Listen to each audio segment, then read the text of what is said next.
अभी तक हम लोगों ने आर्टिकल के definite article the indefinite article and दोनों पढ़ लिए। आई होप आप लोगों को अब वीडियो सारी पहुंच चुकी होंगी। अब हम लोग आज आर्टिकल को हम फिनिश कर रहे हैं, यानी कि article definite article indefinite article का ही हम पार्ट पढ़ेंगे ए, मतलब इंडेफिनेट आर्टिकल एन हम पढ़ चुके हैं और डेफिनेट आर्टिकल दा भी पढ़ चुके हैं। बस आज हम आर्टिकल का लास्ट पार्ट फिनिश कर रहे हैं, इंडेफिनेट आर्टिकल को ए फिनिश कर रहे हैं, ए को फिनिश करेंगे हम। देखते हैं इंडेफिनेट आर्टिकल जितने भी इंपॉर्टेंट रूल है, आई होप मैंने कोशिश की है आप लोग आप तो क्लियर पहुंचे।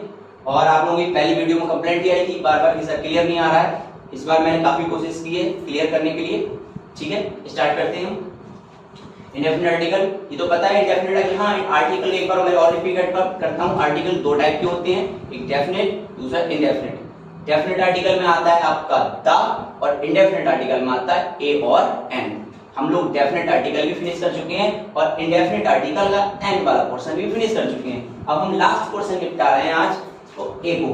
चलो पहला रूल से पहुंचते हैं हम लोग। उन नाउन से पहले जिनकी गिनती की जा सके, यानी उन नाउन से पहले जिनकी गिनती की जा सके तथा जिनका उच्चारण, जिनका प्रोनाउंसिएशन, जिनका उच्चारण भी कॉन्सोनेंट यानी व्यंजन से होता हो, कि व्यंजन की आवाज से होता हो, उसको भी हम क्या लगाते हैं, उससे पहले हम लोग ए का यूज करेंगे। क्या मतलब वे नाउन जिनकी हम काउंट कर सके, यानी जो काउंटेबल हो और जिनका हम प्रोनाउंसिएशन भी कॉन्सोनेंट होता हो, मतलब व्यंजन की आवाज से होता हो, उसके हम लोग क्या लगाएंगे, उसके पहले हम आ लगाएंगे। जैसे एग्जांपल होता है a dog, a boy, a horse. Clear, मतलब जिनका हम जो डॉग डी यानी कि हमारा कॉन्सोनेंट है, बॉय बी यानी कॉन्सोनेंट है, एच यानी कि एच हमारा कॉन्सोनेंट है। दैट मीन इससे पहले हम लोग क्या यूज करेंगे, आ अ। क्लियर, नेक्स्ट रूल पहुंचते हैं। जब यू की आवाज यू यानी कि बाय यू या ईयू हो तो उन शब्दों से पहले हम लोग क्या लगाएंगे, आ यूज करते हैं। भले यू की आवाज हमारी क्या है, U I, that mean by U I या यू आई यू, तो उससे पहले हम लोग क्या यूज करेंगे, आ। फॉर एग्जांपल, ठीक है, यूनिवर्सिटी, तो यूनिवर्सिटी की आवाज क्या आ रही है, यू आ रही है, यूनिवर्सिटी यूनिवर्सिटी, तो क्या लगेगा, आ। सेम यूरोपियन, यूरोपियन यूरोपियन यानी कि हम लोग किसकी आवाज आ रही है, यूरोपियन, तो क्या लगाएंगे हम लोग, आ। अगले आ यूरोपियन कंट्री। अगला होता है utensil, utensil utensil, that mean you की आवाज आ रही है तो हम लोग क्या लाएंगे, आ। जैसे अगला और है यूनियन, यू यू यू की साउंड आ रही है, चाहे इससे समझ लीजिए चाहे इससे समझ लीजिए, तो क्या आ रही है, यू की साउंड आ रही है, दैट मीन हम क्या लाएंगे, आ। आई होप ये क्लियर हो गया होगा आपको। नेक्स्ट रूल पहुंचते हैं हम लोग। जब ओ की आवाज मतलब ओ की साउंड वा यानी कि डब्लू हो, ओ की साउंड वा मतलब ओ की साउंड हम लोग किससे प्रोनाउंसिएशन डब्लू हो, यानी कि ओ की आवाज वा आती हो, तो कैसे हम उसके पहले हम क्या लाएंगे, उससे पहले भी हम लोग आ लाएंगे। जैसे अ बर्न आइड मैन। अब इसको हम लोग थोड़ा सा डिस्क्राइब करते हैं। वन को हम लोग लिखते कैसे, हम लोग लिखेंगे वन, यानी कि वा आ रही है, ओ है, ओ प्रोनाउंसिएशन किसकी आवाज निकाल रहा है, प्रोनाउंसिएशन निकाल रहा है वा की आवाज, और वा हमारा हिंदी में पहुंचते हैं, इसलिए हिंदी में हमारा वा क्या होता है, हमारा कॉन्सोनेंट है, व्यंजन है। दैट्स मीन इससे पहले हम लोग क्या यूज करेंगे, आ। आई होप ये क्लियर होता है। नेक्स्ट वन सेम बिल्कुल रूल है। वन को हम लोग कैसे लिखते हैं, वन, ठीक, यानी कि वा, ओ की ओ किसकी साउंड कर रहा है, ओवा को साउंड कर रहा है, दैट मीन वा होता क्या है, व्यंजन होता है, यानी कॉन्सोनेंट होता है। उससे पहले हम लोग क्या लाएंगे फिर, आ, यानी कि ओ, अगर हम ओ को प्रोनाउंस कर रहे हैं तो ओ को प्रोनाउंस करने पे ये वा की साउंड दे रहा है, दैट मीन उससे पहले हम लगाएंगे आ, वन रुपी नोट, यानी कि आ यूज करेंगे। आई होप ये क्लियर हो गया होगा। नेक्स्ट पे पहुंचते हैं हम लोग, फोर्थ पे पहुंचते हैं। फोर्थ में है ए से पहले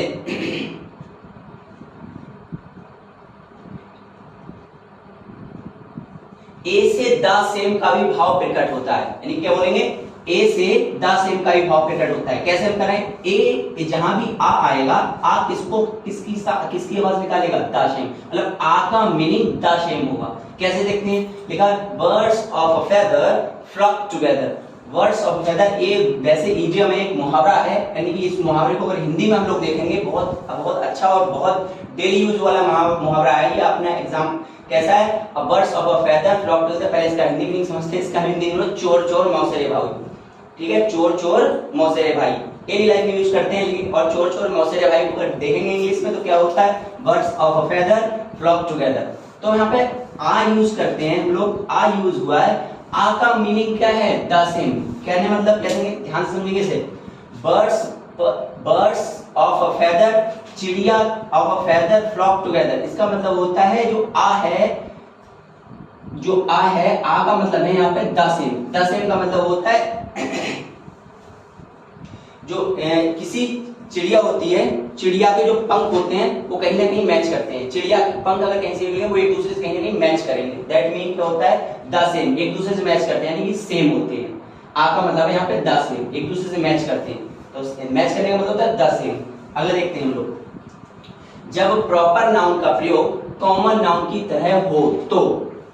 जब प्रॉपर नाउन को हम लोग कैसे यूज करेंगे? कॉमन नाउन की तरह। ये मैं पहले वीडियो में बता चुका हूँ, दोबारा रिपीट करते हैं। प्रॉपर नाउन को हम लोग कैसे यूज करेंगे? कॉमन नाउन की तरह। एग्जांपल बहुत इजी है, ही इज अ साइलोग। लेकिन ध्यान से समझना एग्जांपल को, कह रहे हैं ही इज अ साइलोग। अब साइलोग एक बहुत ही इंपॉर्टेंट कैरेक्टर है। एक हमारा प्ले था, द ग्रेट विलियम शेक्सपियर का प्ले है merchant of Venice. Merchant of Venice में एक विलेन का कैरेक्टर है जिसका नाम है शाइलॉक। शाइलॉक, आपने merchant of Venice, I hope जिसने पढ़ा होगा उसे पता होगा। मर्चेंट ऑफ वेनिस में एक कैरेक्टर था शाइलॉक, बहुत ही दुष्ट कैरेक्टर था।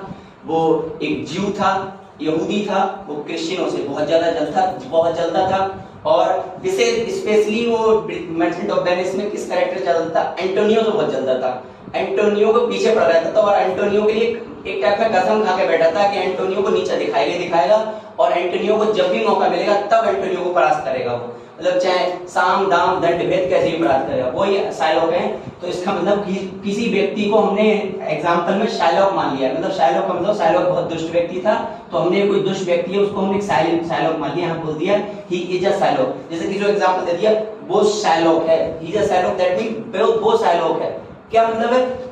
उसके अंदर कोई ऐसी एक्टिविटी होगी, किसी व्यक्ति के अंदर थोड़ी दुष्ट एक्टिविटी होगी, ज्यादा धन लेता होगा, धन का मतलब होता है ज्यादा इंटरेस्ट लेता होगा, ब्याज। शाइलॉक का ये काम था, ब्याज बहुत लेता था, एक मनी लेंडर था और भयंकर ब्याज लेता था अपनी मनी से, गरीबों को बहुत परेशान करता था। तो सेम कोई व्यक्ति होगा, कोई मनी लेंडर है दुष्ट टाइप का, उसको हमने किसको बोल दिया? हमने बोल दिया directly he is a Shylock. That mean क्या? वो शाइलॉक की तरह है। शाइलॉक तो नहीं बन सकता, लेकिन हमने उसको शाइलॉक मान लिया। दैट मीन हमने प्रॉपर नाउन को कॉमन नाउन की तरह यूज कर दिया। उस व्यक्ति को शाइलॉक मान लिया, तो व्यक्ति तो शाइलॉक नहीं हो सकता, लेकिन प्रॉपर नाउन की जगह हमने कॉमन नाउन मान लिया उसे, यानी कि उसे शाइलॉक मान लिया। तो कॉमन नाउन बन गया, जाहिर सी बात है, क्योंकि शाइलॉक नहीं बन सकता, तो प्रॉपर नाउन नहीं हो सकता, लेकिन कॉमन नाउन तो बना सकते हैं उसे, हमने उसे शाइलॉक मान लिया। क्लियर? अगले पहुंचते हैं हम लोग, he is a Shakespeare of India. अब कोई व्यक्ति है टैलेंटेड कितना भी हो, शेक्सपियर तो नहीं बन सकता ना, चाहे शेक्सपियर से ज्यादा ब्रिलियंट हो, शेक्सपियर नहीं बन सकता। सेम है, he is a Shakespeare of India, यानी कि किसी व्यक्ति को बहुत ज्यादा ब्रिलियंट हो तो हमने बोल दिया he is a Shakespeare of India. That mean वह भारत का शेक्सपियर है। क्या शेक्सपियर भारत के थे? आई थिंक नहीं थे शेक्सपियर भारत के, हमने उस व्यक्ति को भारत का शेक्सपियर मान लिया। दैट मीन उस व्यक्ति को हमने शेक्सपियर मान के हमने क्या कर लिया? प्रॉपर नाउन को कॉमन नाउन मान लिया। आई होप ये क्लियर होगा। यानी यहाँ पे अभी शेक्सपियर प्रॉपर नाउन नहीं रहे, क्योंकि हमने उस व्यक्ति को शेक्सपियर मान लिया है, तो वह व्यक्ति शेक्सपियर नहीं बन सकता। इसका मतलब है वो व्यक्ति कॉमन है, इसलिए हमने प्रॉपर नाउन को कॉमन नाउन मान लिया। अगला एग्जांपल देखते हैं। अगला एग्जांपल है, जब दो एडजेक्टिव भिन्न भिन्न नाउन की विशेषता बताएं तो आ का प्रयोग दोनों नाउन के पहले होगा। मतलब दो एडजेक्टिव होंगे, डिफरेंट नाउन की विशेषता बताएंगे, तो दोनों के पहले आर्टिकल आ आएगा। कैसे एग्जांपल करते हैं? I have a blue and a green coat. अब भाई एडजेक्टिव देखते हैं, दो एडजेक्टिव कौन से हैं पहले देखेंगे। पहला एडजेक्टिव है आपका ब्लू, क्योंकि सीधे ये भी कोट को मॉडिफाई कर रहा है, कोट की ओर इशारा कर रहा है। अगला दूसरा एडजेक्टिव है ग्रीन, ग्रीन भी तो किसी कोट की ओर इशारा कर रहा है, यानी कि ये भी कोट की विशेषता बता रहा है और ब्लू भी कोट की विशेषता बता रहा है। तो वही एग्जांपल रूल क्या था? जब दो एडजेक्टिव भिन्न भिन्न नाउन की विशेषता बताएं, ये भी कोट की विशेषता बता रहा है, कोई ग्रीन कोट होगा, और दूसरा ये भी ब्लू किसी कोट की विशेषता बता रहा है, कैसा कोट होगा? ब्लू कोट होगा। यानी कि यहाँ पे भी कोट अलग है, यहाँ पे भी कोट अलग है। दैट मीन दोनों नाउन अलग है। पहला कोट ग्रीन कोट, पहला नाउन ग्रीन कोट है, दूसरा नाउन ब्लू कोट है। दैट मीन दोनों एडजेक्टिव अलग अलग नाउन की विशेषता बता रहे हैं, अलग अलग कोट की विशेषता बता रहे हैं, इसलिए एडजेक्ट इन दोनों से पहले क्या लगेगा? आर्टिकल दोनों से पहले आएगा, मतलब आर्टिकल आ दोनों के पहले आएगा। तो I have a blue and a green coat. I hope ये क्लियर हो गया। लास्ट देखते हैं, प्रति पर के रूप में आ का यूज, प्रति मतलब हम लोग बोलते हैं पर के यूज में भी होता है। कैसे करते हैं? My father earns ₹75,000 a month। My father मेरे पापा अर्न्स कमाते हैं ₹75,000 यानी 75,000 a month। और यहाँ पे आ का यूज मैंने बोला पर के रूप में कैसे होता है, यानी कि यहाँ पे जो आ यूज हो रहा है, आ का अर्थ है पर यानी कि प्रति महीना, पर मंथ। आ का यूज है पर मंथ। मेरे पापा 75,000 पर मंथ अर्न करते हैं, यानी कि आ को डायरेक्टली हम लोग क्या बोल रहे हैं, आ का यूज क्या है, पर के रूप में। लेकिन हम पर ना लिख के आ लिखते रहे, साउंड सेम कर रहा है, यानी कि आ का मीनिंग भी पर है। आई होप ये क्लियर होगा, क्लियर हो गया होगा गाइस। मेरी आज आवाज में बहुत प्रॉब्लम है, गले में थोड़ी शॉर्ट प्रॉब्लम हो रही है, बहुत ज्यादा दिक्कत है, इसलिए मेरी आवाज शायद हो सकता है मेरी आवाज क्लियर ना ही हो अब तक। कोई भी एग्जांपल, कोई भी प्रोनाउंसिएशन करने में दिक्कत हो उसके लिए सॉरी बोल रहा हूँ। आई होप एक बार आप ध्यान देख लीजिए, अगर आपको कोई प्रॉब्लम आई हो। कोशिश करता हूँ अगली वीडियो में और ज्यादा बेस्ट देने की। तब तक के लिए थैंक्स।